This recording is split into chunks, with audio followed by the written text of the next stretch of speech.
부활주일로 지키는 정말 거룩하고도 복된 영광스러운 날입니다.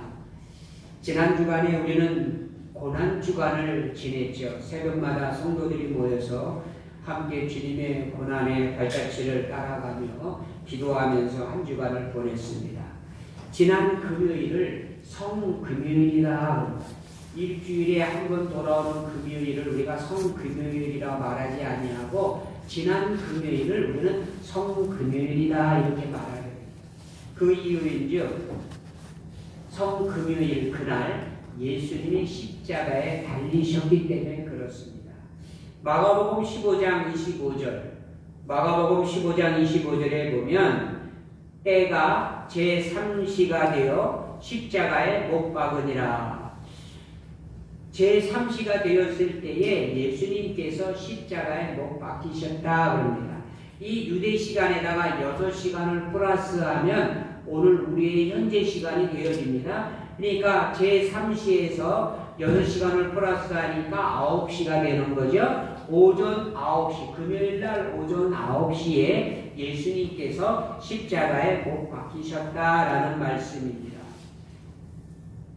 그래서 그날을 우리는 성금요일이다 이렇게 부르게 되어지는데 그날 예수님께서는 십자가에 6시간 달리셨습니다. 그리고 오후 3시쯤 운명하셨다라고 성경에 기록되어져 있습니다. 우리가 알듯이 유대인의 안식일은 금요일 오후 6시부터 시작돼요. 저녁 때 6시부터 안식일이 시작되어져서 토요일 저녁 때까지 그들은 안식일을 지키게 되어집니다. 따라서 예수님이 운명하시고 안식일이 시작될 때까지는 불과 3시간 여유밖에 없습니다.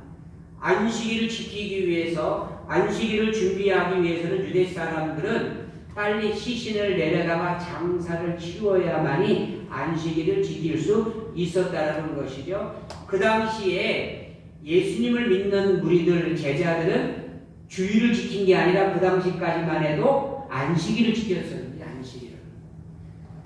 주일은 예수님이 부활하신 이후에 교회가 형성되어지면서 주일을 지키게 되어진 것이거든요. 그러니까 예수님을 믿고 따르던 제자들도 무리들도 그날 안식일을 지켜야 되기 때문에 빨리 예수님의 시신을 십자가에서 내려놓고 장사를 진행했어야 되는 그런 가운데 있었죠. 우리가 장례법을 보게 되면 일반적으로 사람이 죽으면 시신을 매장하죠. 요즘에는 우리 문화도 매장 문화가 점점 사라지고 있죠. 요즘에는 화장 문화가 일반적이에요. 물론 화장한 이후에도 또 매장에 그런 여운을 갖고 납골 땅에 모신다든지 수목장으로 또 이렇게 한다든지 하는 장례 절차가 있는데 일반적으로는 시신을 땅에다가 매장하면 장례가 끝나게 되어집니다.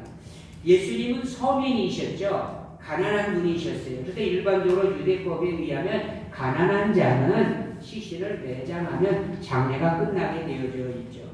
사실 예수님의 시신도 그렇게 해서 끝났어야 될 것이었는데 이 마가복음 15장 42절에 보게 되어지면 이렇게 기록되어 있어요. 42절 43절 이 날은 준비일 곧 안식일 전날이므로 저물었을 때에 아리마대 사람 요셉이 와서 당돌이 빌라도에게 들어가 예수의 시체를 달라 하니 이 사람은 존경받는 공회원이요 하나님의 나라를 기다리는 자라. 예수님을 존경했던 부자 아리마대 요셉이 자기를 위하여 파놓았던 동물 무덤을 예수님의 시신 장례하기 위하여 기증하였다라는 말씀이죠.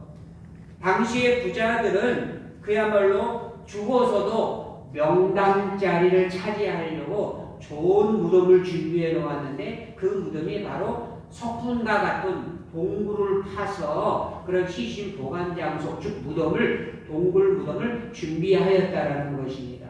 바로 이 아리마대 요셉이 자신이 죽어서 안치될 그런 동굴 무덤을 예수님 시신을 위해서 제공하였다라는 말씀이죠. 마침 바로 이때에 또 한 사람이 나타나게 되어지는데 요한복음 19장 39절로 40절 말씀을 보게 되어지면 일찍이 예수께 밤에 찾아왔던 니고데모도 몰약과 침향 섞은 것을 100리터라쯤 가지고 온지라. 이에 예수의 시체를 가져다가 유대인의 장례법대로 그 향품과 함께 세마포로 쌌더라라고 이렇게 말씀하고 있습니다. 니고데모라고 하는 경건한 사람이 찾아와서 왕이 세상을 떠났을 때에 대우하듯 많은 향료를 가지고 와서 예수님의 시신에 발랐다라는 말씀이죠. 그리고 수의를 싸서 두건을 씌우고 정중하게 예수님의 시신을 이 아리마대 요셉의 동굴 무덤에 안치하게 되었고, 이 일에는 여러 여인들이 함께 동참하였다라고 성경에는 기록하고 있습니다. 그리고 10여 명의 장정들이 매달려야 겨우 굴릴 수 있는 큰 돌, 즉 무덤의 입구를 막을 수 있는 큰 돌을 굴려가지고 그 무덤 어귀를 막았다라고 이렇게 성경에는 기록하고 있습니다. 이것이 바로 지난 금요일 있었던 풍경입니다. 예수님을 장례한 사람들 가운데 예수님의 시신을 이렇게 처리하고 돌 무덤에 이렇게 안치하고 그 어귀를 큰 돌로 막으면서 그 예수님이 다시 살아나리라고 기대한 사람은 한 사람도 없었어요. 남자이든 여자이든 누구라도 예수님의 장례에 함께 참석했던 사람들 중에서 한 사람도 예수님이 부활하리라고는 믿는 사람이 없었다. 성경을 쭉 읽어보면 예수님의 부활 사건들을 보면서 제자들의 행동들을 보면 그것이 드러나게 되어집니다. 그래서 예수님의 시신 장례와 함께 예수님의 시대는 끝이 났다. 예수님의 생애도 이제 종말을 보냈다라는 생각이 그들이 지배하고 있었죠. 예수님을 그렇게 사랑했고 이예수님과 동행했고 예수님과 함께했고 예수님을 그렇게 존경했고 예수님을 그렇게 따라왔고 예수님과 함께 한솥밥을 먹었음에도 불구하고 예수님의 시신이 안치되는 그 순간에 그들의 생각은 이제 예수님의 시대는 예수님의 이 생애는 이제는 종말되었다라고 이렇게 생각할 수밖에 없었다라는 것입니다. 그런데 마가복음 16장 9절에 보면 마가복음 16장 9절에 사흘이 되던 날 아침 하나님께서 예수님을 살리셨다라고 기록하고 있어요. 사흘이 되던 날, 즉 예수님이 돌아가신 금요일, 성금요일 이후 사흘이 되는 것이죠. 죽음 가운데에서 예수님을 일으키셨다라고 말씀했습니다. 할렐루야! 바로 오늘 우리는 그 날을 기념하기 위해서 이렇게 모여 예배를 드리는 것입니다. 자, 사도행전 2장 32절에 보게 되어지면 이 예수를 하나님이 살리신지라 우리가 다 이 일의 증인이로다 라고 기록하고 있습니다. 또 로마서 8장 11절에 보게 되어지면 예수를 죽은 자 가운데에서 살리신 이의 영이 너희 안에 거하시면 그리스도 예수를 죽은 자 가운데에서 살리신 이가 너희 안에 거하시는 그의 영으로 말미암아 너희 죽을 몸도 살리시리라 라고 말씀했어요. 자, 이런 말씀들을 정리해서 말씀하면 하나님의 영, 즉 성령이 예수님을 죽은 자 가운데에서 부활하게 하셨다는 말씀이고 또 그 하나님의 영, 그리스도의 영, 성령이 우리 안에 있게 되어지면 마지막 날 예수님 하나님께서 우리의 몸도 부활시켜 준다라는 말씀이에요. 우리 안에 무엇이 있을 때, 누가 있을 때 하나님의 영, 성령이 우리 안에 거할 때에 마지막 때에 예수님이 다시 오시는 그 마지막 심판 때에 우리의 몸도 우리 안에 있는 하나님의 영으로 말미암아 우리의 몸이 다시 살게 되어진다. 이게 바울이 전한 부활의 복음이 되어지는 것이죠. 이 부활 주일 새벽, 오늘 새벽 무덤에 찾았던 여인들이 천사들을 통해 그 사실을 먼저 확인하게 되었습니다. 무덤 안으로 들어가서 예수님이 실제로 무덤에 없는 것을 보게 되었습니다. 달려가서 제자들에게 이 소식을 알렸습니다. 그러자 제자들 가운데 몇 사람이 무덤으로 급히 달려와서 무덤 속을 들여다보았습니다. 시체는 온데간데 없고 무덤은 비어 있었습니다. 기독교의 상징은 십자가입니다.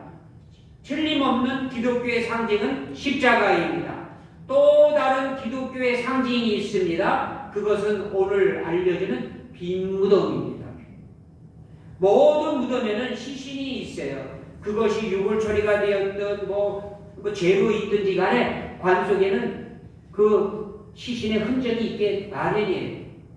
그런데 돌무덤, 예수님이 안치되었던 돌무덤에는 예수님의 모습이 보이지 않았다. 그것도 장사 진행 바 3일밖에 되지 않았는데 그 시신이 흔적조차 없게 되었다라는 것이죠. 그 시신이 누였던 그 자리에는 세마포가 벗겨져 있었을 뿐이다라고 성경은 이야기하고 있습니다. 이 무덤을 찾았던 여인들, 제자들이 그런 광경을 보고 그들은 예수님께서 부활하셨다는 사실을 믿지 않을 수 없게 되었다는 것입니다. 그런데 예수님께서는 제자들 몇 사람에게 친히 나타나셨어요. 자기가 부활하신 것을 실제로 입증해 주셨습니다. 여인들 중에 몇 사람에게 나타나셔서 자신이 부활하신 것을 보여주셨습니다. 그리고 3년이 지나서 누구에게 나타났느냐? 바로 사울이라고 하는 청년에게 나타났습니다.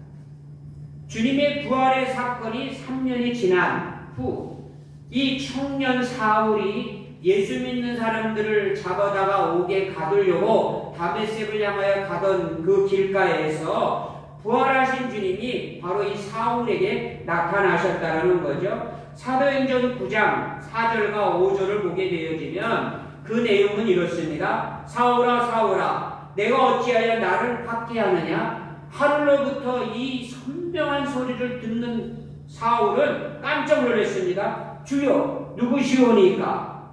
그때 예수님은 말씀합니다. 나는 내가 핍박하는 박해했던 예수니라. 이 말씀 앞에 사울이라고 하는 청년은 꼬꾸라지게 되어집니다.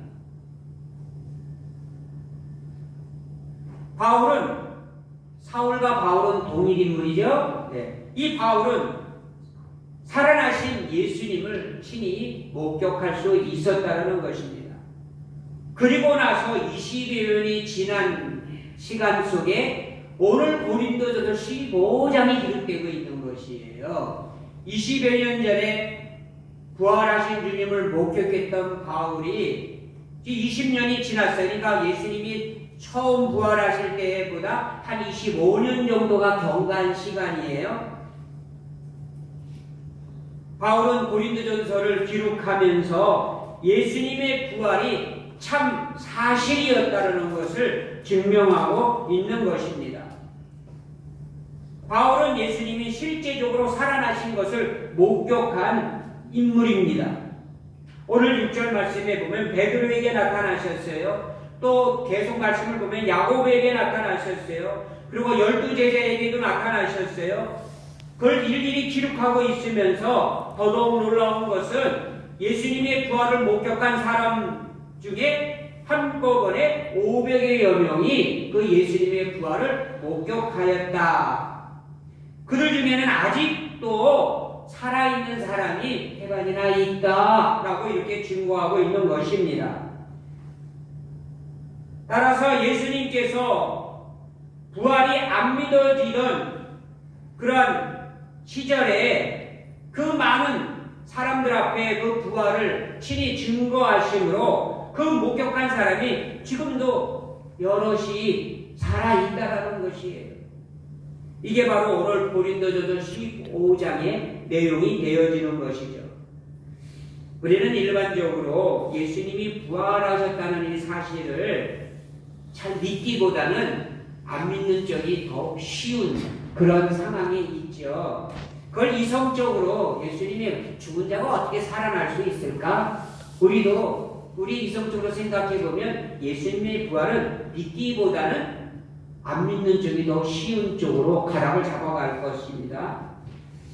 진리의 복음의 말씀이 있음에도 불구하고 예수님이 부활하셨다라고 하는 이 사실을 안 믿으려 하는 사람들이 더 많죠. 믿는 사람보다 안 믿는 사람이 더 많은 것이 현실입니다.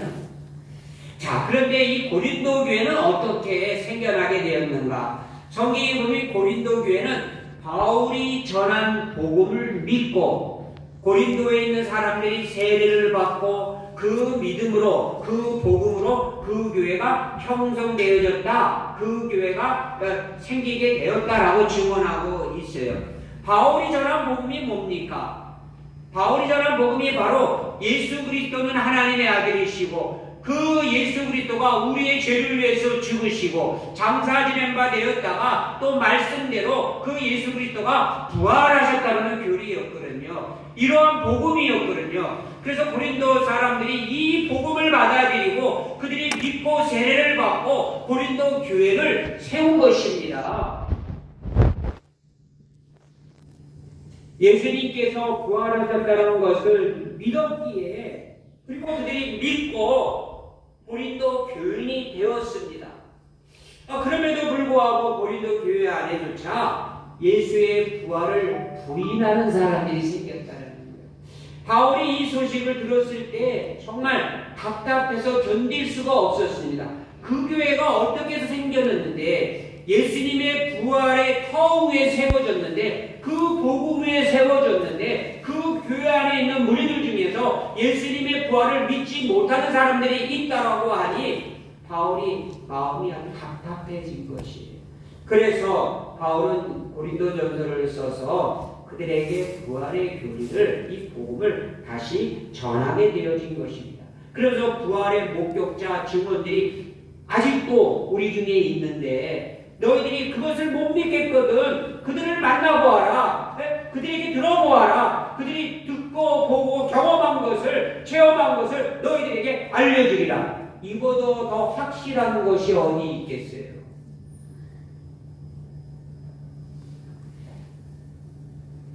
이 세상에는 참 똑똑한 사람들이 많습니다.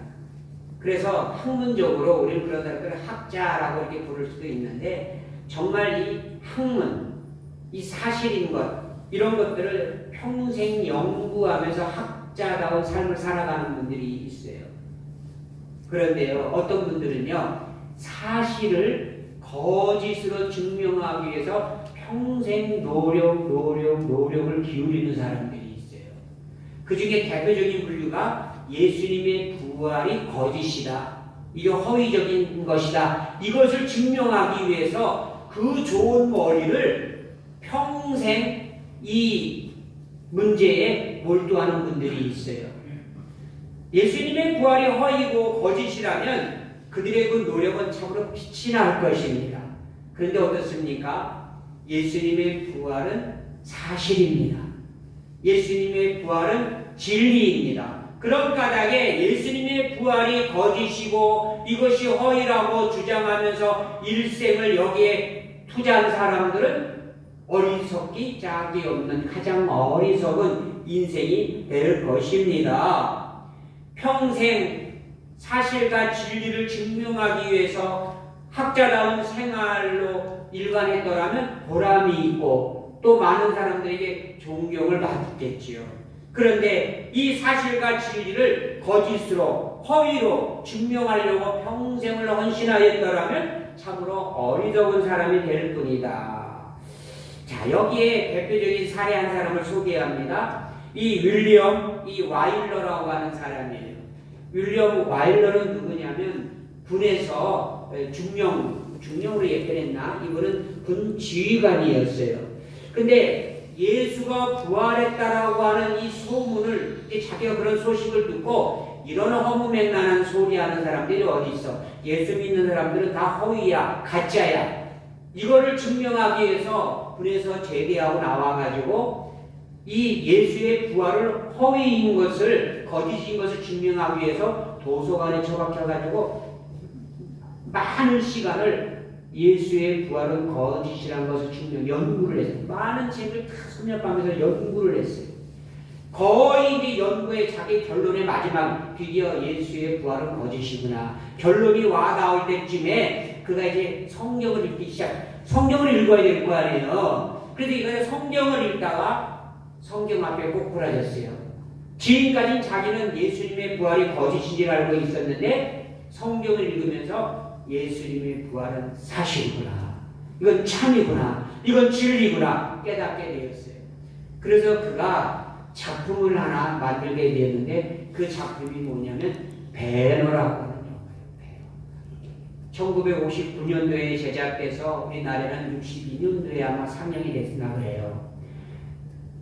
거의 지금 60년 전에 그런 작품이에요. 근데 지금도 그 영화를 보게 되어지면 그 스케일이 너무 엄청, 그때는 컴퓨터 그래픽이 이렇게 발달되지도 않을 때였거든요. 근데 어떻게, 특히 그 전차 싸움, 원형 경기장에 그 전차 막 달리는 거 보면 너무너무 멋있죠. 뭐 물론 홍해가 갈라지는 것은 조금 그래픽 처리가 돼서 좀 어설하긴 해요. 좀 엉성하긴 하지만 그러나 그 영화는 대대두부두부 명작이에요. 이 영화가 어떻게 탄생되었느냐? 예수님의 부활이 허구여 거짓말임을 증명하려다가 성경에서 예수님 만난 사람이 이 영화를 만들었다. 그야말로 이 올영화 이런은요 참 다행스러운 사람이고 참 감사하고요 정말 존경받는 역사의 기록을 남긴 사람. 그가 만약에 예수의 부활이 허위였고 거짓이었다는 것으로 결론을 내렸더라면 그는 가장 불행한 사람이 되고 말았을 것이에요. 그런데 예수님의 부활을 참으로 사실로 인정하면서 고백하면서 불의의 명작을 남기게 되었다라는 것이죠. 예수님의 부활은 참입니다. 결코 거짓이 아닙니다. 우리가 성경을 읽어보면은요, 이 복음서를 쭉 읽어보면 공통적인 내용이 뭐냐면 예수님의 부활에 대해서 증언하고 있다는 거예요. 그런데 그 예수님의 부활을 목격한 사람들의 증언을 보면 다 제각기 달라요.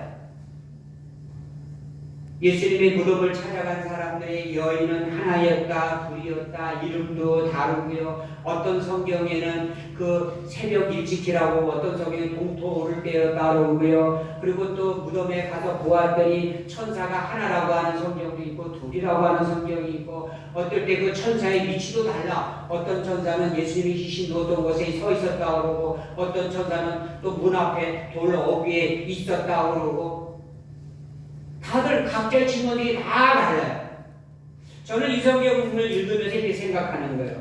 우리가 영적인 체험은요, 우리의 구원에 관계되어 오는 것도 생각해 보건데, 우리의 영적인 체험은 다 다릅니다.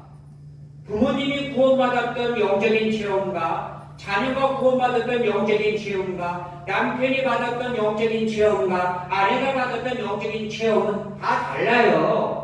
하나님이 우리를 다 각자 다 이렇게 특징이 있게 우리를 다 그렇게 만드셨거든요. 그러니까 우리가 경험하는 영적인 체험도 다 다를 수밖에 없어요. 그러나 공통적인 것은 뭐예요?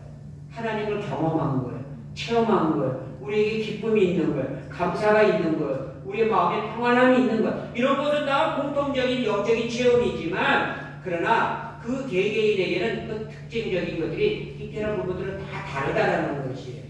우리가 이런 것을 경험해 보면서 복음서에서 예수님을 부활한 목격자들의 증언들이 다 조금씩은 다 달라요. 이렇게 다르지만, 그러나 이것은 하나님의 놀라운 섭리라고 볼 수 있는 것이에요. 오히려 이것이 인위적이 아니고 짜 맞춘 것이 아니고 사실 그대로 알려주는, 보고 듣고 경험하고 느낀 대로 체험한 대로 그대로 알려주시는 하나님의 역사요, 하나님의 말씀 진리이다라는 것입니다.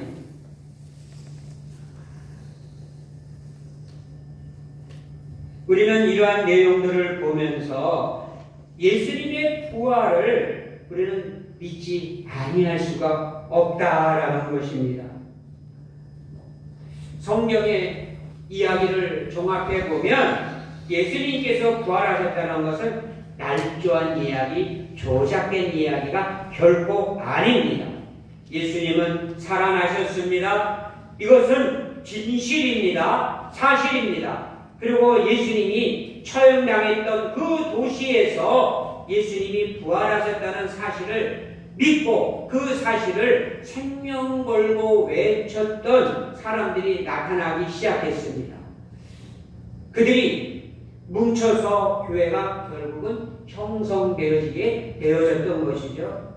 그러므로 예수 그리스도에 관한 신앙은 교회가 이 부활에 관한 신앙은 교회가 세월이 흐른 다음에 만들어낸 믿음이 아니라는 거예요. 오히려 그 부활 신앙 토대로 교회가 그 위에 세워졌다라는 것이에요. C.H. 도트라고 하는 신학자가 이렇게 이제 정리를 했어요. 예수님의 부활에 대해서 연구하다가 이런 정리를 내렸는데 그 내용이 이렇습니다. 부활신앙은 교회 안에서 막연히 생긴 믿음이 아니다.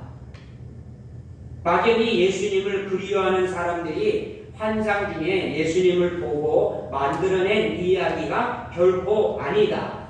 부활신앙은 교회를 존재하게 만든 믿음이다 라고 이렇게 정리를 했어요. 예수님께서 부활하셨기 때문에 교회가 생긴 것입니다. 교회가 있었기 때문에 부활신앙이 생긴 것이 결코 아닙니다. 이것이 뒤바뀌어서는 아니 됩니다. 그래서 예수님이 부활하시지 않았더라면 교회에는 이 지상에 있을 수가 없는 거예요. 그래서 교회가 생겨나게 되었다라고 하는 것을 볼 때에 부활을 믿지 아니할 수가 없다. 그런데 교회 안에 소속되어 있는 우리들 중에도 아직도 여전히 예수님의 부활에 대해서 긴가민가 하게 되어진다고 하면 이게 어떻게 된 것입니까? 이게 어떻게 된 것입니까?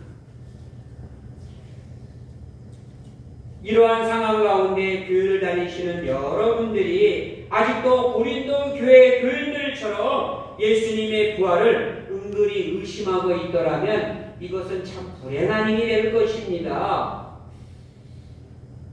이런 이야기를 해볼 수 있겠죠. 기독교이니까 그런 주장을 하는 거지 어떻게 그런 일이 가능하겠는가. 다만 아내의 권유에 못 이겨서 억지로 교회 나오다 보니까 약간 믿기는 하지만 그게 있을 법한 일이야. 그냥 그런 것처럼 생각하는 것이지 일반적으로 그렇게 생각하는 분들이 있으실 것입니다. 이것을 다른 말로 말하면 이런 말입니다. 실존적인 믿음이다. 실존적인 믿음. 실존적인 믿음 그러면 우리 일반인들은요 참 좋은 말인 것 같아요. 믿음의 진짜를 말하는 것 같잖아요. 실존적인 믿음 그러니까. 근데 이 실존적인 믿음은요 이건 우리가 조심하게 들어서 분별해야 되는 말인데 사실과는 관계가 없어요. 사실과는 관계가 없어요. 우리의 믿음은 사실에 입각한 믿음이 되어야 되는 것이지 사실과 관계가 없는 믿음을 가지면 안 돼요. 사실과 관계없는 믿음을 실존적 믿음이다 이렇게 철학적으로 정리를 하는 것이에요. 그러니까 이것은 무슨 말이냐면 내가 그러리라고 믿으면 되는 거지. 사실과는 관계없어. 그냥 내가 내 마음속에 내 생각 속에 그러리라고 믿으면 되는 거지. 이게 실존적인 믿음이에요. 그러니까 이런 믿음은 잘못된 믿음이에요. 그래서 사실과 관계없는 믿음. 그냥 내 마음에 내 생각에 그냥 그러리라고 생각하는 것으로 끝나는 것이에요. 근데 우리 주 예수 그리스도의 부활은 사실입니다. 예수 그리스도의 부활은 진리입니다. 근데 이것을 실존적인 믿음화 시켜버리면 아니 된단 말이에요. 내가 그냥 교회 앞에 앉아 있으니까 그냥 가족이 원면에서 내가 그냥 예배당에 나가고 조금 있다가 보니까 그럴 수도 있겠구나. 이런 생각으로 예수님의 부활을 생각하면 아니 된다라는 것입니다. 왜 그렇습니까? 아까 읽어드린 말씀 중에서 하나님의 영이 그 성령이 내 안에 있으면 마지막 때에 하나님께서 그 영으로 말미암아 우리의 몸을 다시 살리신다라고 말씀했어요. 그런데 내 안에 성령이 거하시는 것을 믿지 못하면, 그것을 인정하지 못하면 마지막 때에 하나님이 나의 몸을 다시 살리실 수가 없다라는 것이에요. 그래서 우리의 믿음은 사실에 입각한 믿음이 되어야 되는 것이지, 이 그냥 그런 실존적인 믿음으로 끝나면 아니 된다는 말씀이에요. 예수님의 부활이 없었더라면 우리는 예수님을 못 만나야 돼요. 근데 우리는 어떻습니까? 우리는 예수님을 만납니다. 우리는 예수님과 함께 동행합니다. 예수님과 함께 거합니다. 이러한 가운데 바울이 고린도 교회 안에 있는 교인들 중에 예수님의 부활을 믿지 못한다라고 하는 사람들을 바라보니 마음이 답답한 것이에요. 그래서 그는 펜을 들어서 이 부활에 관한 말씀을 기록하게 되어진 것이죠. 이제 말씀을 정리하려고 합니다. 오늘 본문의 말씀의 요약이라고 봅니다. 부활이 없다면 예수님도 부활하지 못했을 것입니다. 부활이 없다면 하나님께서 예수님을 살리지 않으셨을 것입니다. 부활이 없다면 아무도 부활의 이 소망을 가질 수 없을 것입니다. 부활이 없다면 우리의 믿음도 다 쓸데없는 것이 될 뿐입니다.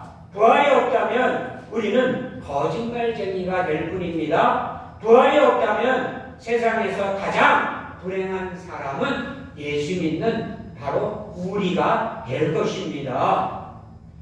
우리는 믿습니다. 하나님 예수 그리스도 성령 하나님을 믿습니다. 우리는 부활할 것을 믿습니다. 우리 주 예수 그리스도께서 사망 권세를 깨뜨리시고 다시 살아나셨습니다. 할렐루야. 우리의 믿음이 실존적 믿음으로 그치지 마시고 예수님의 부활이 참 사실인 것을 믿는 그런 믿음이 되실 수 있기를 원합니다. 사랑하시는 아버지 하나님, 주님의 그 크신 사랑 감사합니다. 오늘 이 귀한 날 우리 주님이 부활하신 부활주일에 저희들이 주님 앞에 나와 기쁨과 감격으로 찬송과 영광을 올려드리게 되니 감사를 드리옵나이다. 부활하신 주님, 주님의 부활로 인하여 우리의 몸이 마지막 때에 우리 안에 있는 하나님의 영으로 말미암아 다시 살게 됨을 믿습니다. 우리 모두가 이 부활의 증인 되어서 온 세상에 주님의 부활을 증거하는 하나님의 백성들 되게 하여 주시옵소서. 감사하고 예수님의 이름으로 기도드리옵나이다. 아멘. 찬송 195장.